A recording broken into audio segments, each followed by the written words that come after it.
Вот, на этой кровати нашли труп.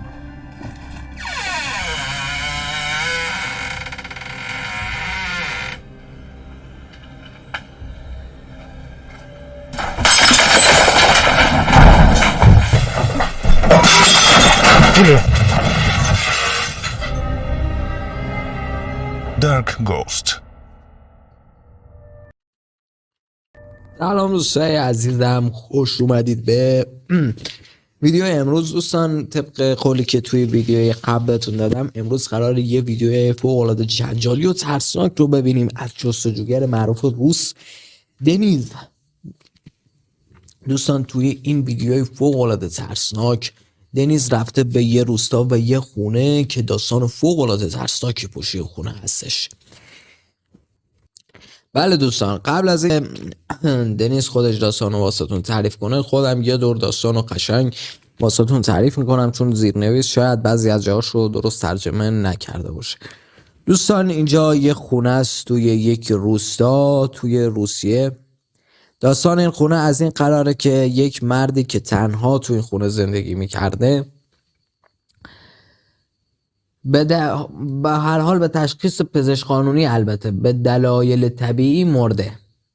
شاید، ولی خب به نظر من به دلایل طبیعی نبوده، چون که بعد از مرگ این مرد فعالیت‌های فراتبیعی تو این خونه شروع شده و بعد از اون این خونه فوق‌العاده تسخیر شده است و کسی جرئت نداره از نزدیکی این خونه اصلا رد بشه.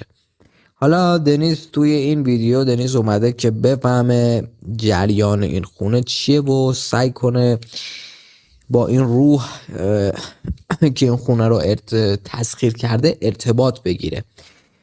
دوستان بریم سراغ ویدیو که امیدوارم لذت ببرید. کانال خودتون رو اگه دنبال کنید ممنونم، ویدیو رو هم لایک کنید دیگه. دمتون گرم. بریم سراغ تماشای این ویدیوی ترسناک.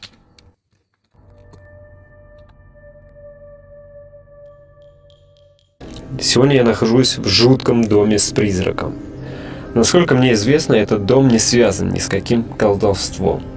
Здесь нашли труп мужчины, хозяина этого дома.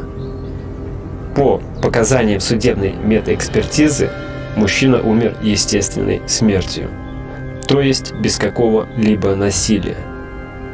Но после смерти в доме начала происходить паранормальная активность.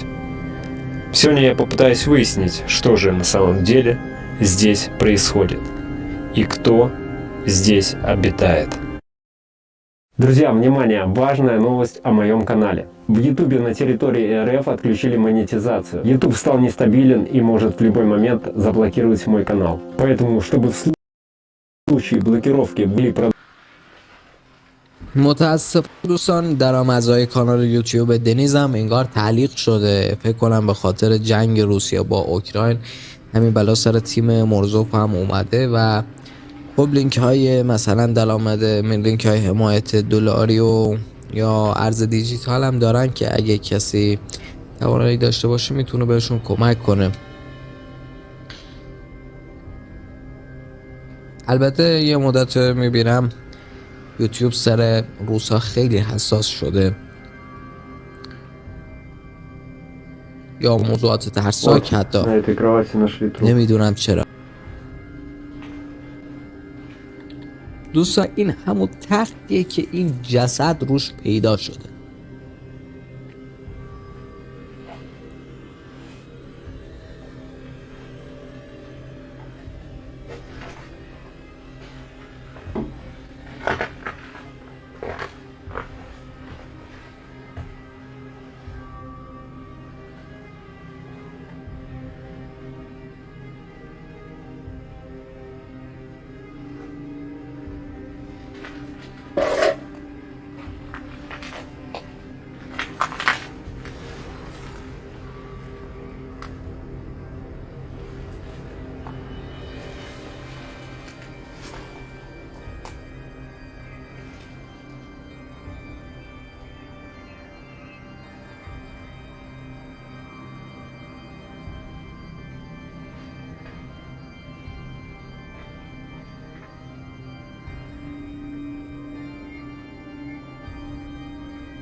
حالا چرا تو این ویدیو روز اومده جستجو؟ البته خدا وکیلی این خونه جایی هست، جای خیلی خوفیه ها. کلن شده Сейчас я применю بیشزار свисток смерти, а نیزار также, если что-то будет, то ЭГФ. الان میخواد از Ловушку не буду Иди, применять, просто пока не узнаю, что здесь за сущность обитает. Но пока что, за это время, что я здесь нахожусь, ничего такого сверхъестественного не происходит. Опа.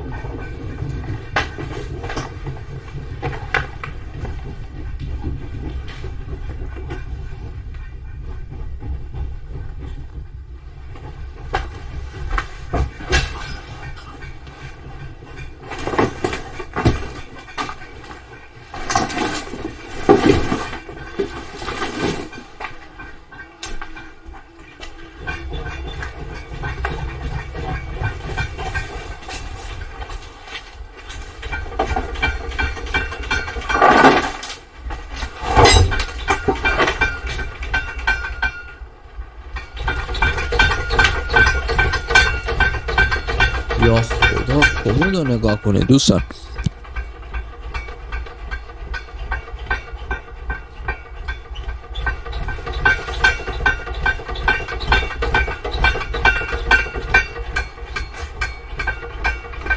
Так, друзья, началось.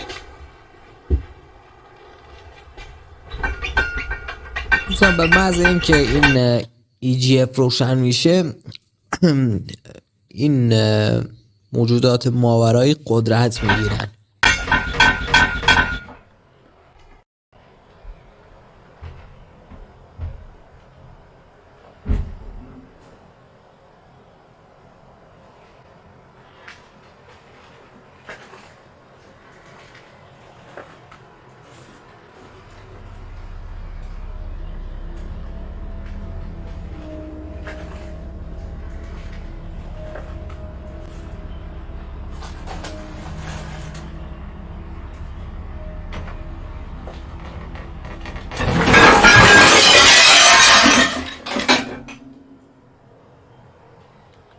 What the یا خدا چه چیز وحشی هم هست تو خونه.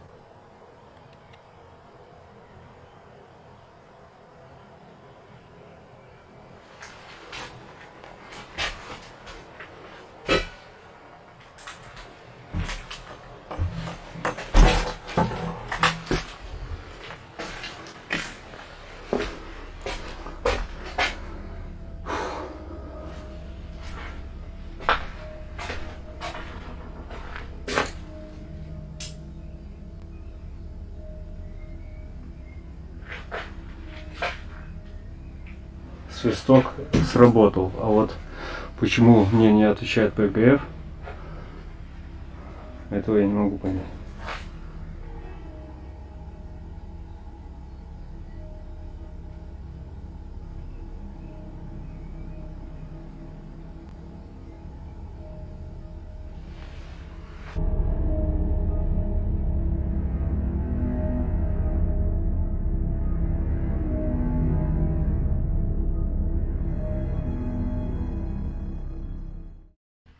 В общем, я установлю тепловизор в этой комнате.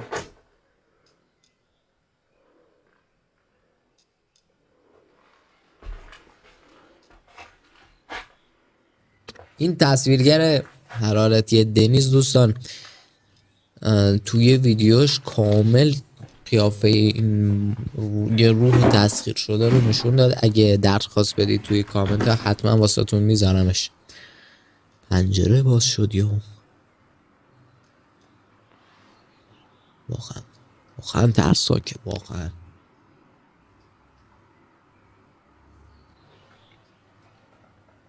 خیلی دنیز و تیم واسه ویدیوشون خدایی زحمت میکشن خیلی.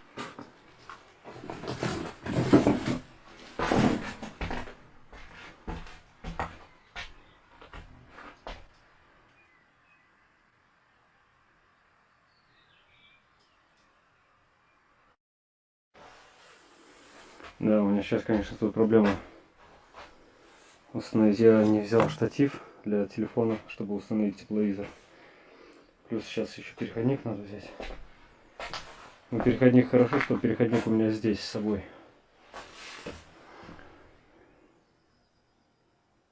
Там шаги по траве, будто бы кто-то ходит на улице.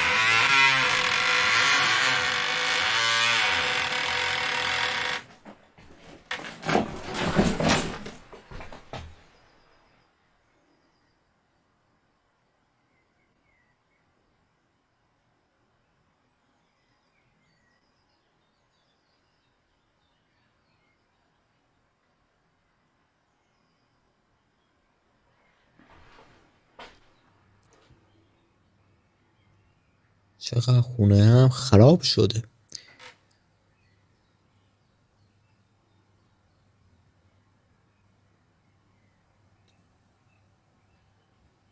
یکی هم از بیرون انگار داشت دورش قدم میزد دور خونه. حالا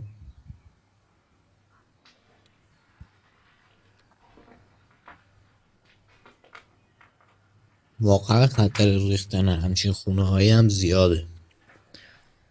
موقع جستجو خطرناک هم هست خیلی. جدا از بحث ماورا خطر ریزش هم خیلی زیاده.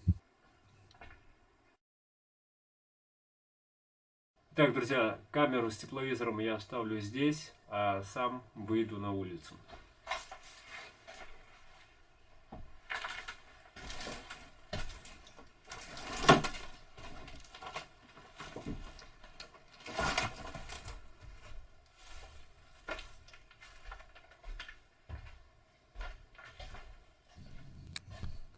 ریزه زیاده شما فقط دوستان کف و دیدین، اصلا به هیچ عنوان هیچی اصلا محکم نیست، خیلی خطریه.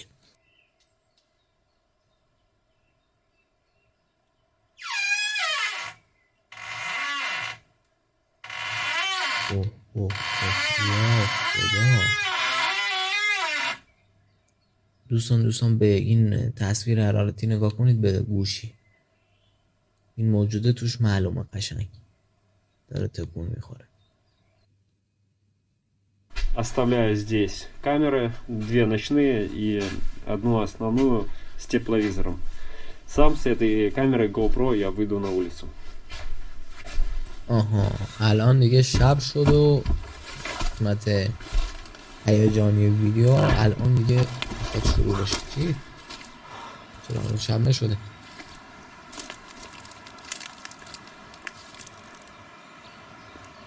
Я слышал такое, что здесь и медведи ходят. البته دیگه داره شب میشه. همونجا شما محوطه خونه رو نگاه کنید خدایی.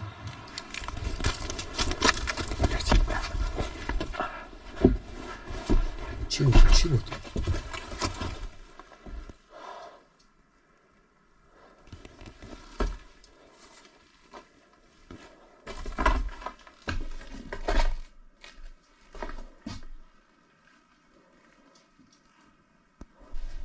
وای زد دور گوشیشو انداخت کلا. دیدین دوستان گوشی رو انداخته و زمین همین موجوده.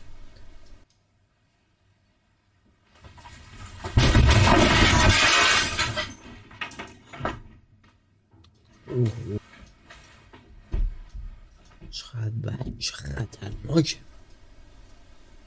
چقدر وحشی.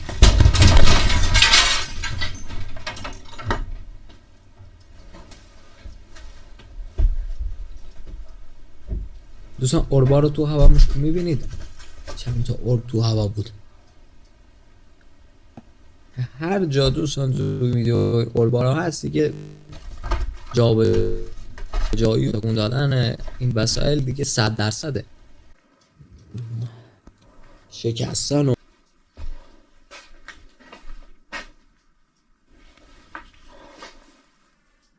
Это жесть.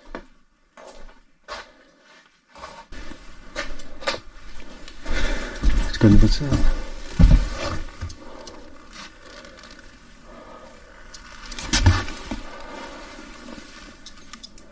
Тепловизор. Работает все, да.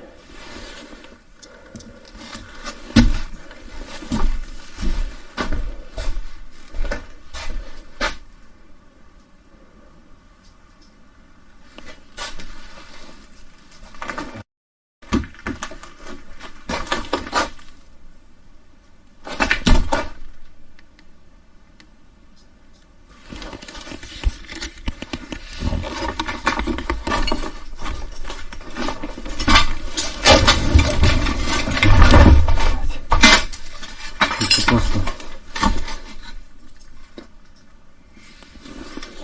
Где-то падает.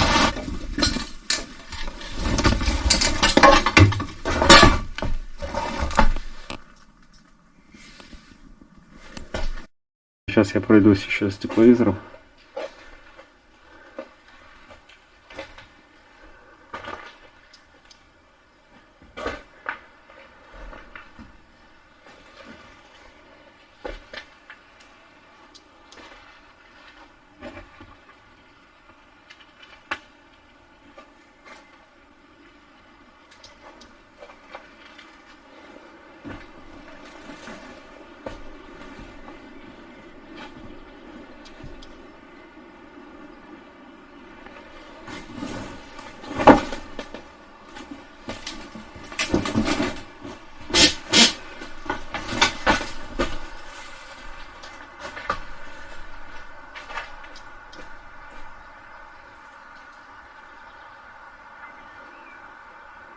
Не понял, что там такое подсвечивается.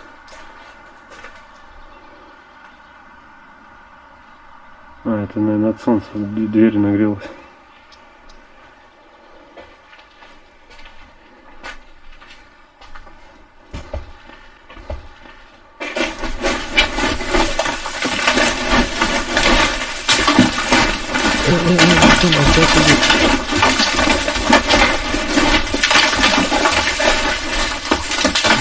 خونه رو کلا خراب میکنه رو سر دنیز.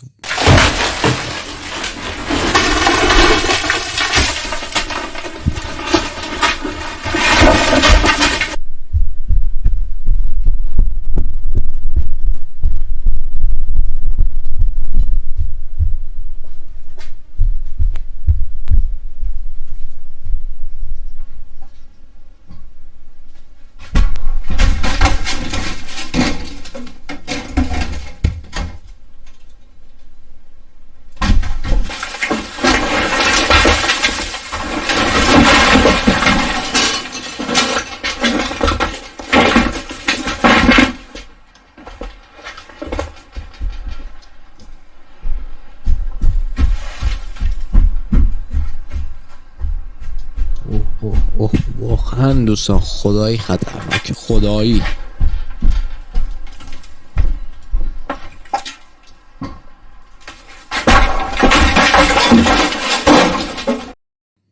نردبونو میندازه یا اول فصل یا اول فصل.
Как мне сейчас отсюда выйти? Это пиздец.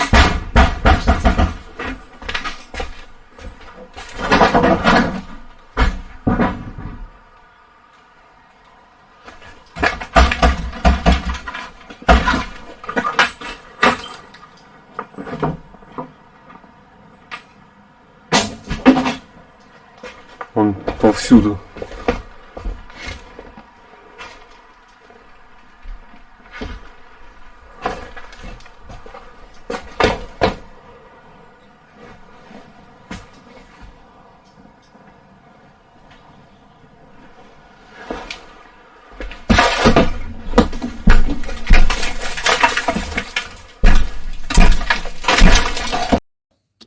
حالا اینطوری که داره پیش میره الان دیگه کلا چارچوب و خونه هم کنده این جنه شیطون روح هرچی هست.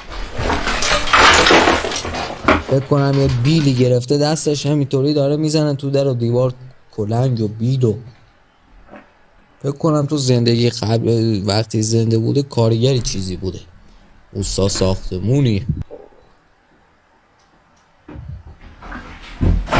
ای دیوار بیاره بگیره زیر خونه خرابش کن.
یا خدا حاجی برو حاجی فرار کن، چه خبرت میکنه؟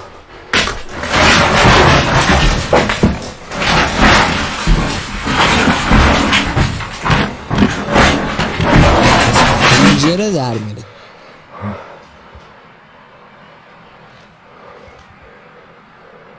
والا این نمیدونم تو سقف کجاست، داره میگرده همینطوری خراب میکنه میریزه پایین. او دیدی تیراهنی چیزی رو زد تو سرش همینجا. یه خونه ها واقعا خطرناکن، مخصوصا دیگه تسخیر شده هم باشه مثل این میگرده و خراب میکنه، میریزه به هم کامل. هم گفتیم ساکت.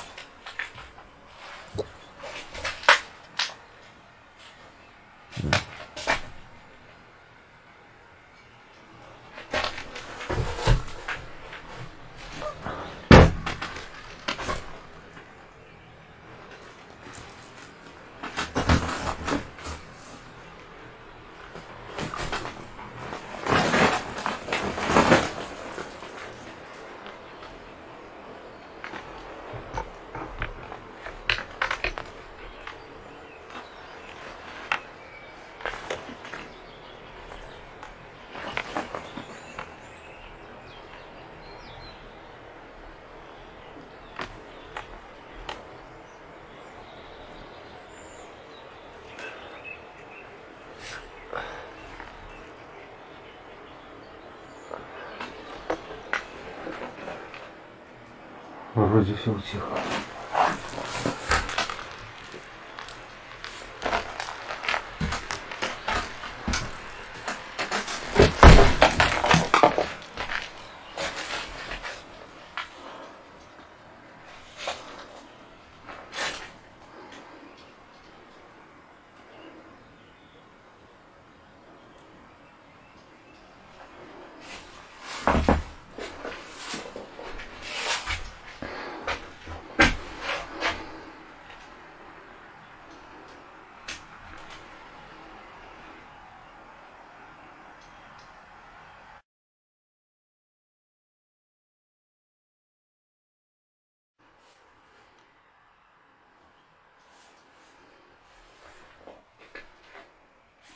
Не знаю, друзья, что делать, но, скорее всего, я сейчас соберу вещи и буду уезжать отсюда.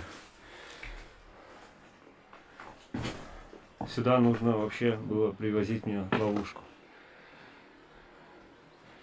Я не думал, что здесь реально так опасно находиться. Поэтому в следующий раз, наверное, если я сюда еще поеду, то я обязательно возьму с собой ловушку. Даже если это призрак, просто какой-то призрак, то вы видите, как он себя ведет агрессивно. خب دوستان عزیزم این ویدیو هم تموم شد. دیدیم که آخر ویدیو دوستان این ویدیو رو چند روز پیش دنیس گذاشت، هنوز دیگه بعدش ویدیو نذاشت. این پارت 1 احتمالاً تو ویدیو بعد سعی میکنه ارتباط و اینا بگیره، احتمال زیاد.